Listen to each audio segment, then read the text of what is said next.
Recientemente se ha descubierto que los escritos de Joseph Wagoner y Alonso Trevor Jones son como una mina de oro abandonada, una mina de verdades y buenas noticias.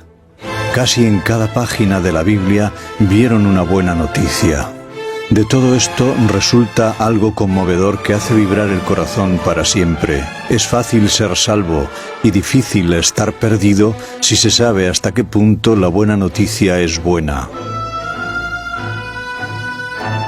Descubierto por Alonso Trevor Jones en la última década del siglo XIX, el camino consagrado a la perfección cristiana quedó enterrado por un derrumbe de la mina abandonada. Tras 40 años de trabajos, el Señor Todopoderoso ha puesto nuestros pies en el camino glorioso y consagrado a la perfección cristiana. Dejando atrás los escombros, decimos con el apóstol Pablo en su carta a los Hebreos en el capítulo 6 y versículo 11: «Vamos adelante a la perfección».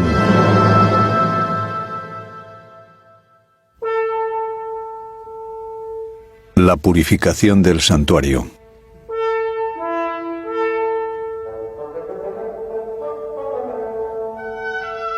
La purificación del santuario y la consumación del misterio de Dios son coincidentes en el tiempo y están tan estrechamente relacionados que constituyen una identidad práctica de carácter y alcance. En la figura del verdadero o santuario visible, la sucesión de los servicios formaba un ciclo que se completaba anualmente. Y la purificación del santuario era la consumación de ese servicio anual figurativo. Esa purificación del santuario consistía en la limpieza o eliminación del santuario, de las inmundicias de los hijos de Israel y de sus rebeliones y de todos sus pecados, que mediante el ministerio sacerdotal habían sido llevados al santuario durante el año. La consumación de esa obra de y para el santuario era también la consumación de la obra para el pueblo, ya que en ese día la purificación del santuario, que era el día de la expiación o reconciliación, quien no participase en el servicio del santuario mediante el escrutinio del corazón, confesión y expulsión del pecado, sería cortado definitivamente del pueblo. Así, la purificación del santuario afectaba al pueblo y lo incluía tan ciertamente como el santuario mismo. Y cualquiera del pueblo que no participase de la purificación del santuario, no siendo él mismo purificado como lo era el santuario, purificado de toda la iniquidad, transgresión y pecado, era cortado del pueblo para siempre. Libro de Levítico, capítulo 16, versículos del 15 al 19 y del 29 al 34, y también en el capítulo 23 y versículos 27 al 32. Y eso era figura del tiempo presente. Ese santuario, sacrificio, sacerdocio y ministerio eran figura del verdadero, que es el santuario, sacrificio, sacerdocio y ministerio de Cristo. Y esa purificación del santuario era una figura del verdadero, que es la purificación del santuario y verdadero tabernáculo que el Señor asentó y no hombre, de toda la impureza de los creyentes a causa de las transgresiones y pecados.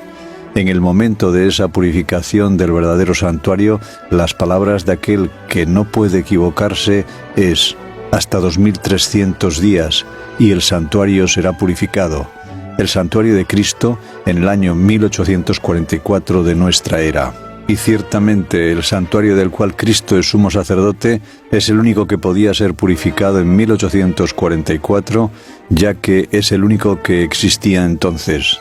El santuario, que era figura para el tiempo presente, fue destruido por el ejército romano junto con la ciudad. Libro de Daniel, capítulo 9, versículo 26. Incluso su emplazamiento fue destruido hasta una entera consumación. Por ello, el único santuario que podía ser purificado en el tiempo señalado por el autor de la profecía al final de los 2300 días era el santuario de Cristo, ese santuario y verdadero tabernáculo que el Señor asentó y no hombre. El significado de esa purificación está llanamente expresado en la Escritura que estamos estudiando del capítulo 9 del libro de Daniel y versículos 24 al 28. El ángel de Dios, al explicar a Daniel la verdad concerniente a los 2300 días, declaró también el gran objetivo del Señor en ese tiempo: en relación con judíos y gentiles. Las 70 semanas o 490 años delimitados para los judíos y Jerusalén se especificaba que son para acabar la prevaricación, poner fin al pecado, expiar la iniquidad, traer la justicia de los siglos, sellar la visión y la profecía y ungir al Santo de los Santos. Libro de Daniel, capítulo 9, versículo 24. Tal es el verdadero propósito de Dios en su santuario y sus servicios, en todo tiempo, sea en la figura o en el verdadero, para judíos o gentiles, en la tierra como en el cielo. 70 semanas o 490 años era lo concedido para los judíos para que alcanzasen el cumplimiento o consumación de ese propósito por ellos y en ellos. A fin de lograrlo, el mismo Cristo vino a ese pueblo entre todos los pueblos para mostrarles el camino y conducirles por ese camino, pero no le recibieron. En lugar de ver en él el misericordioso ser que acabaría la prevaricación, pondría fin al pecado y expiaría la iniquidad y traería la justicia de los siglos a toda alma, vieron en él solamente a Belcebú, príncipe de los demonios. Vieron a uno en el lugar del cual escogerían decididamente a un malhechor, a uno que repudiarían abiertamente en tanto que rey, escogiendo no tener otro rey que el César romano, a uno que juzgaron digno de la crucifixión y la expulsión del mundo. Para un pueblo tal, y en un pueblo como ese, podría poner fin a la prevaricación, poner fin al pecado, expiar la iniquidad y traer la justicia de los siglos. Imposible, imposible por su propia y obstinada rebelión. En lugar de permitírsele efectuar una obra tan misericordiosa y maravillosa en su lugar, se vio compelido a exclamar de la profundidad de la pena y dolor divinos: Jerusalén, Jerusalén, que matas a los profetas y apedreas a los que son enviados a ti. ¿Cuántas veces quise juntar tus hijos como la gallina junta los polluelos debajo de sus alas y no quisiste? He aquí que vuestra casa os es dejada desierta.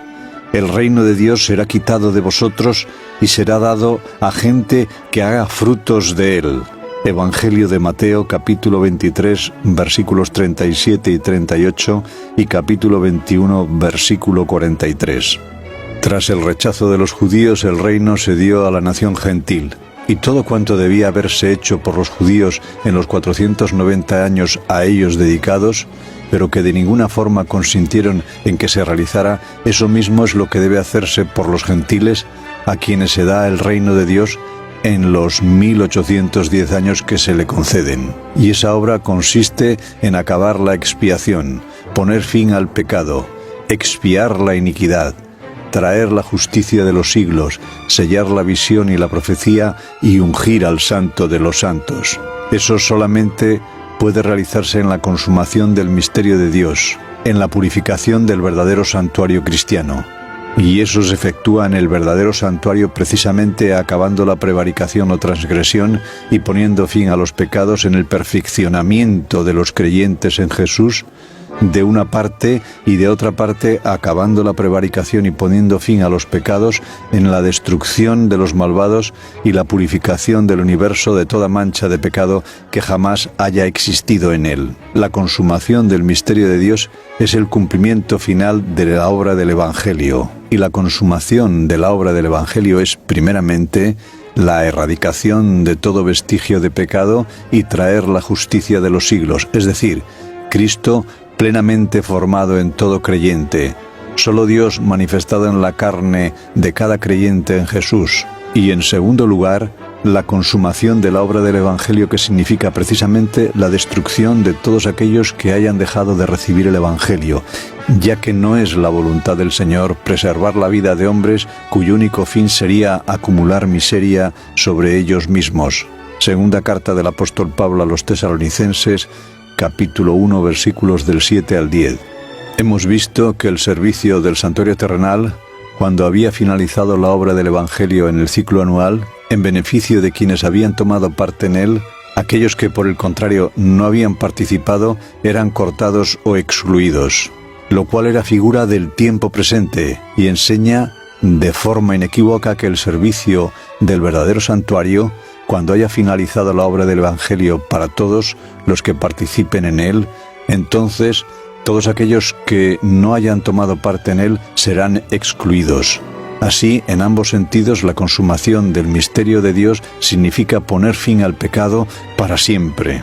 En el servicio del santuario terrenal, vemos también que para producirse la purificación, completándose así el ciclo de la obra del Evangelio, debía primero alcanzar su cumplimiento en las personas que participaban en el servicio. En otras palabras, en el santuario mismo no se podía acabar la prevaricación y poner fin al pecado y expiar la iniquidad ni traer la justicia de los siglos hasta que todo ello se hubiese cumplido previamente en cada persona que participa del servicio del santuario.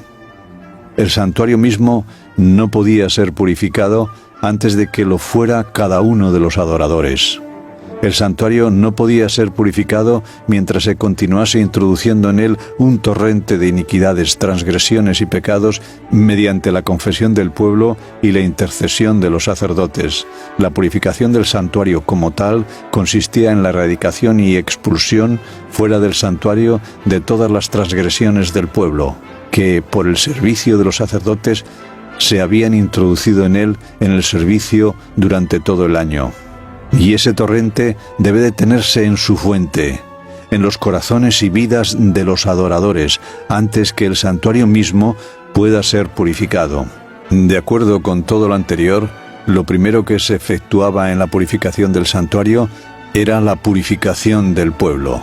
Lo que era esencial e imprescindible para la purificación del santuario, para acabar la prevaricación, poner fin al pecado, expiar la iniquidad y traer la justicia de los siglos, era acabar la prevaricación, poner el fin al pecado, expiar la iniquidad y traer la justicia de los siglos en el corazón de cada uno de entre el pueblo.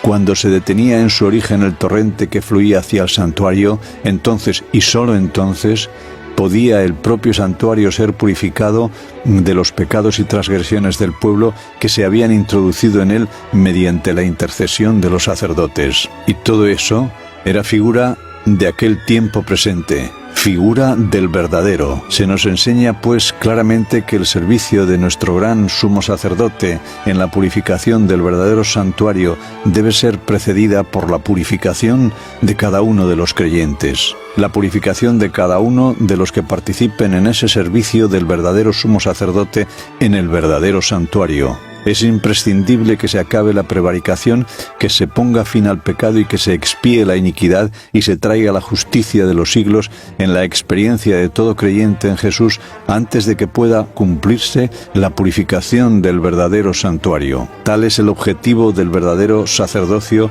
y del verdadero santuario. Los sacrificios, el sacerdocio y el ministerio en el santuario, que no eran más que figura para aquel tiempo presente, no podían quitar el pecado realmente, no podían hacer perfectos a los que se llegaban a él, pero el sacrificio, el sacerdocio y el ministerio de Cristo en el verdadero santuario quita los pecados para siempre, hace perfectos a los que se alleguen a él, hace perfectos para siempre a los santificados. Así que, hermanos, teniendo libertad para entrar en el lugar santísimo por la sangre de Jesús, por el camino nuevo y vivo que Él nos consagró a través del velo, esto es, por su carne, y teniendo un gran sacerdote sobre la casa de Dios, acerquémonos con corazón sincero, en plena certidumbre de fe, purificados los corazones de mala conciencia y lavados los cuerpos con agua pura.